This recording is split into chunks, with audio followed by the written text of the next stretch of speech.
മലപ്പുറം ജില്ലയിലെ ആർടി ഓഫീസുകളിൽ transport commissioner Nagaraju Chakkilam പരിശോധന നടത്തുന്നു. ഡ്രൈവിംഗ് ടെസ്റ്റിനുള്ള അപേക്ഷകൾ കെട്ടിക്കിടക്കുന്നതുൾപ്പെടെ പരാതികൾ വ്യാപകമായതോടെയാണ് പരിശോധന.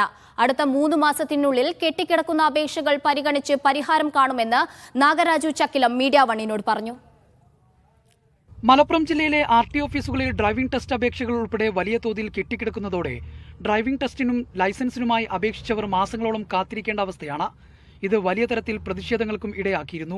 കൂടാതെ ജില്ലയിലെ ആർടി ഓഫീസുകളുമായി ബന്ധപ്പെട്ട് പരാതികളും ഉയരുന്ന പശ്ചാത്തലത്തിലാണ് transport commissioner Nagaraju Chakkilam IPS RT ഓഫീസുകളിൽ പരിശോധന നടത്തിയത്. അടുത്ത 3 മാസത്തിനുള്ളിൽ കെട്ടിക്കിടക്കുന്ന അപേക്ഷകൾക്ക് പരിഹാരം കാണുമെന്ന് അദ്ദേഹം മീഡിയ വണ്ണിനോട് പറഞ്ഞു. മലപ്പുറം ജില്ലയിലുള്ള എല്ലാ ഓഫീസസിലെ പെൻഡൻസി കുറച്ച് കൂടുതലാണ്. കാരണം ഇവിടുത്തെ നമ്പർ ഓഫ് അപ്ലിക്കേഷൻസ് കൂടുതലാണ്. എങ്ങനെ നമുക്ക് സിറ്റിസൺ സർവീസ് അപ്ലിക്കേഷൻസ് പെട്ടെന്ന് ഡിസ്പോസ് ചെയ്യാൻ പറ്റണം, എങ്ങനെ കൂടുതൽ ഡ്രൈവിംഗ് ടെസ്റ്റ് നമ്മൾ തീർത്തി കൊടുക്കണം എന്നുള്ള ഒരു പ്ലാൻ ഓഫ് ആക്ഷൻ നമ്മൾ ഉണ്ടാക്കിയിട്ടുണ്ട്.